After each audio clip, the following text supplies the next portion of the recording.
अस्सलाम वालेकुम रहमतुल्लाहि व बरकातुहू। अजीज तलबा व तालिबात, नर्वस सिस्टम का एक और क्वेश्चन लेकर मैं आपकी खिदमत में हाजिर। Functions of brain. ब्रेन आपने पढ़ा, इसके 3 कंपोनेंट्स है, fore brain, mid brain and hind brain.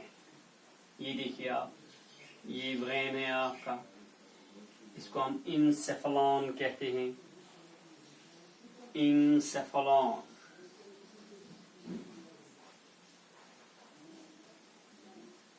इंसेफेलॉन। इसके बेटा हम 3 कंपोनेंट्स करेंगे। एक है फोर ब्रेन,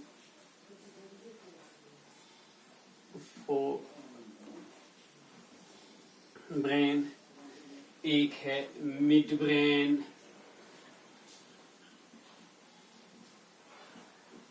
एक है हाइंड ब्रेन।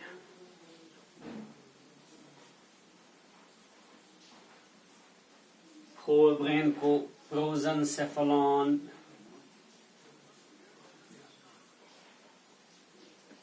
ये चीज मैं बार बार रिपीट कर रहा हूं ताकि आपकी टर्मिनोलॉजी स्ट्रांग हो जाए इस मामले में। Mesencephalon and रहोम्बेनसेफेलॉन।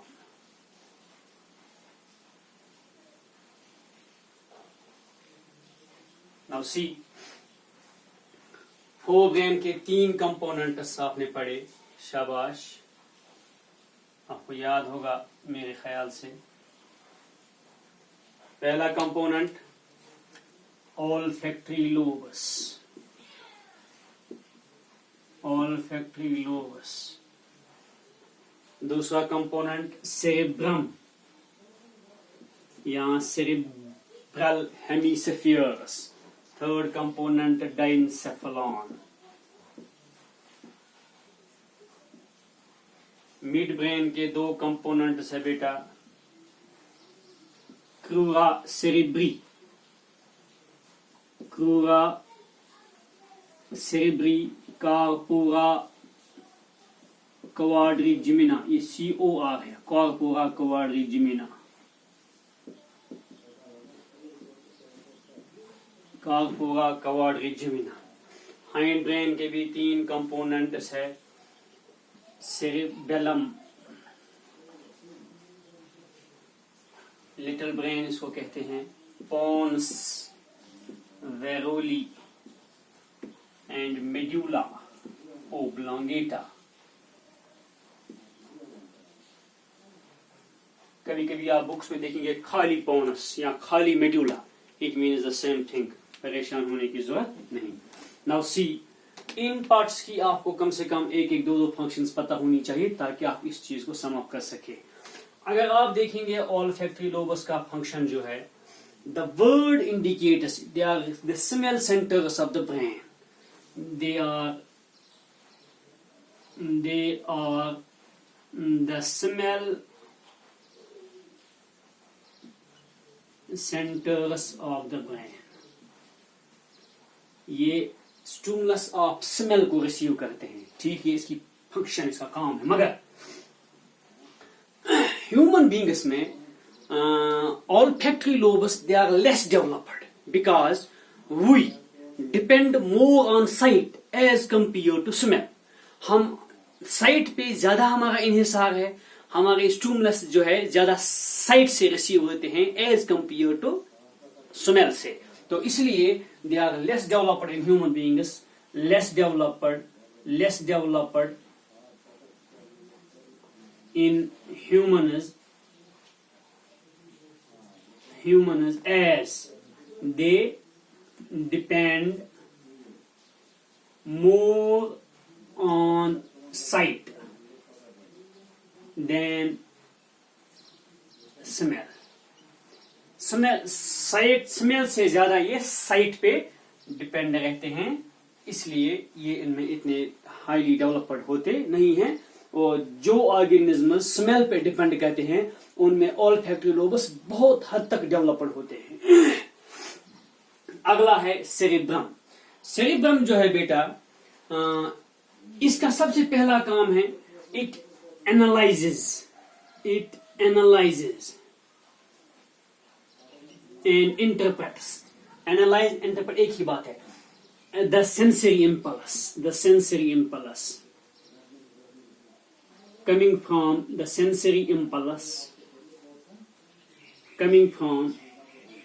coming from a sense organ। एक सेंस ऑर्गन से जो सेंसरी इंपल्स आता है उसको ये एनालाइज करता है, इंटरप्रेट करता है कि मैसेज क्या आई मुझे। या सेंस ऑर्गन यहां मतलब है कोई भी रिसेप्टर, सेंसरी रिसेप्टर से जहां से भी कोई इंपल्स आता है उसको ये सेरेब्रम एनालाइज करता है, इंटरप्रेट करता है। इसके बाद ये उसके लिए एक मोटर इंपल्स जनरेट करता है। Generates motor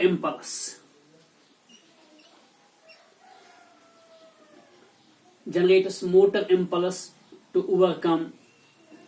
overcome a stimulus। एक स्टिमुलस को ओवरकम करने के लिए एक मोटर इंपल्स ये जनरेट करता है, इसलिए ये सेंसरी इंपल्स को एनालाइज करता है, फिर इसके अपोजिट में, इसके रिएक्शन में एक मोटर इंपल्स जनरेट करता है, हाँ, ताकि वो काम वहां हो। ये बात आपको फिर से और ज्यादा साफ समझ आएगी अगले क्वेश्चन में जब हम पढ़ेंगे रिफ्लेक्स एक्शन या रिफ्लेक्स आर्क। तो अगला पॉइंट आप याद रखेंगे इसमें, सेरेब्रम जो है it's the seat of intelligence. It is the seat of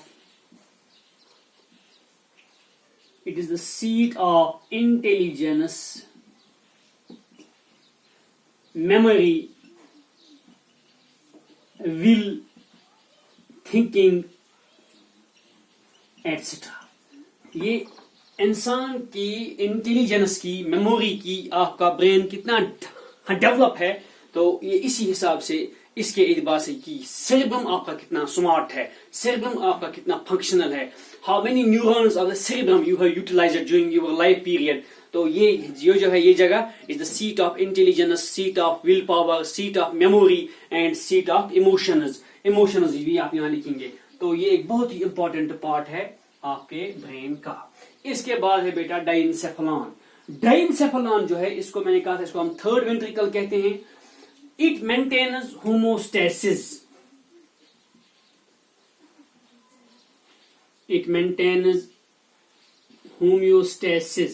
homeostasis होता है कांस्टेंट इंटरनल एनवायरनमेंट। यह कंट्रोल करता है बॉडी की हीट को, ब्लड प्रेशर को, हार्ट बीट को और various activities of the body को ये कंट्रोल करता है, जिसके जरिए ये बॉडी में होमोस्टेसिस मेंटेन करता है। एक काम इसका ये है। दूसरा काम है जो इसका बेस है hypothalamus. It controls the activity of endocrine glands indirectly by controlling the activity of thyroid gland, by controlling the activity of pituitary gland directly, जिसको आप हाइपोफाइसिस कहते हैं। आपको याद होगा ये जो डाइनसेफेलॉन है इसका जो बेस है उसको हम हाइपोथैलेमस कहते हैं। हाइपोथैलेमस कंट्रोल्स पिट्यूटरी ग्लैंड और pituitary gland controls various other glands of the body. ये 2-3 पॉइंट्स आप इसमें लिखेंगे। उसके बाद है क्रूरा सेरेब्री जो है इट कनेक्ट्स हाइंड ब्रेन यानी कि मेडुला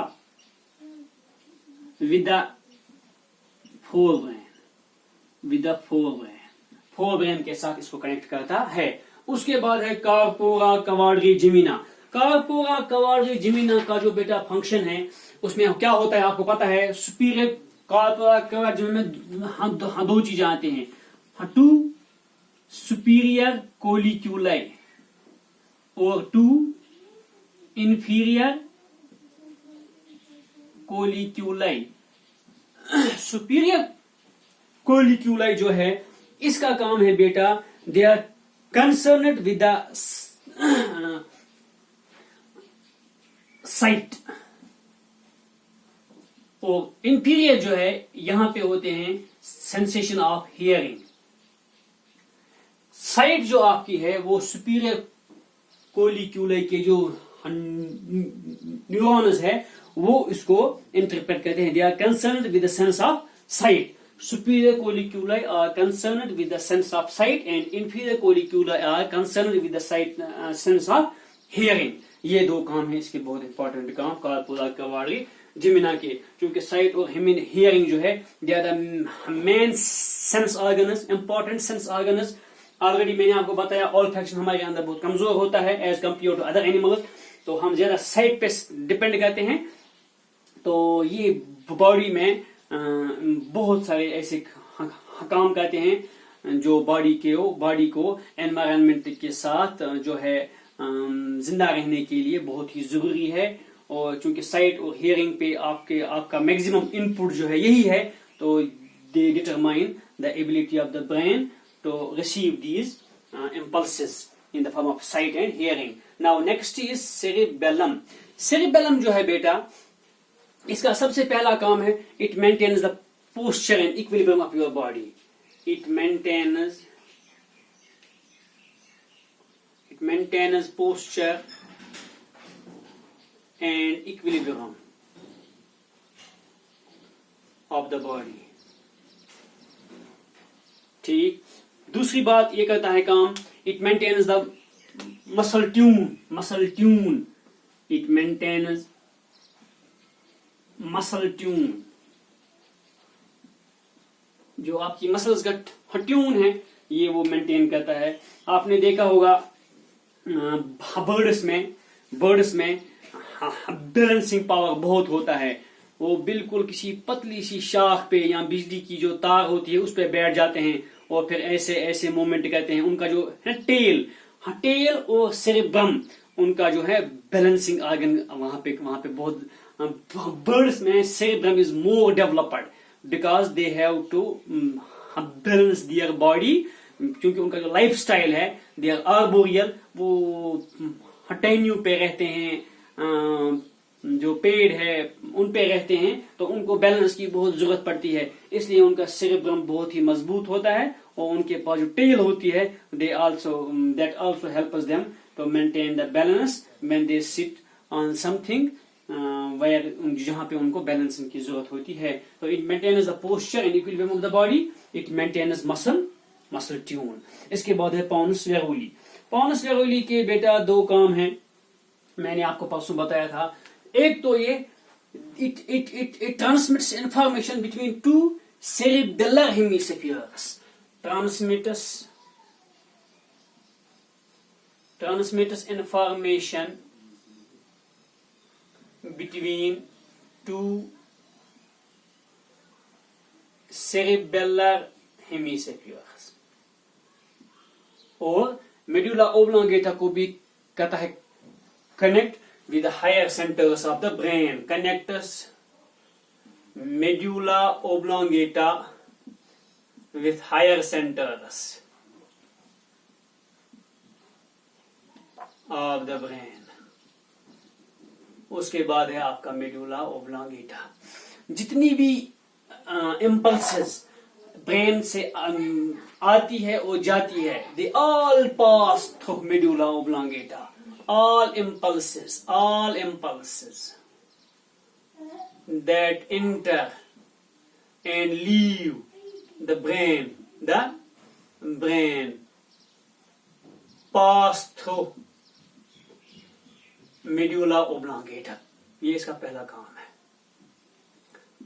इसके पास it contains vital centers, like it contains vital means important, life maintaining vital centers like cardiac center,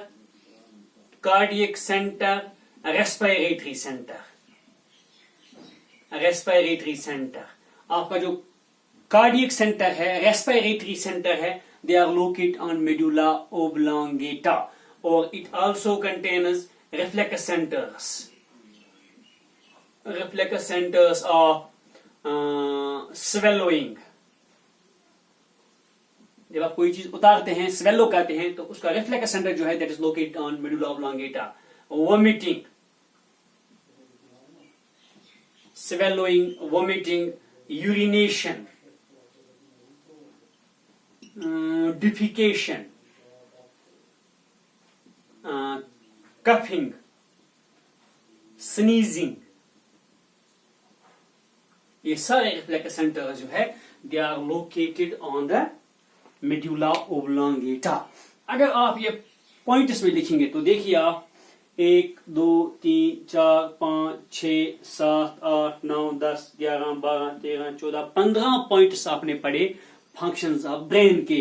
तो मैट्रिक स्टैंडर्ड के लिए ये बहुत ही काफी है, आप इन 15 पॉइंट्स को याद कीजिए। अगर आपको वहां पे आता है फंक्शंस ऑफ नर्वस सिस्टम, वो मैंने आपको पहले ही पढ़ाया, उनके 4 फंक्शन है इस नर्वस सिस्टम के।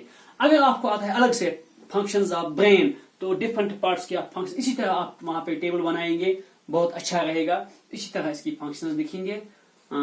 फिर मिलेंगे अगर खुदा ने इजाजत दी अगले टॉपिक के साथ। वस्सलाम वालेकुम रहमतुल्लाहि व बरकातुहू।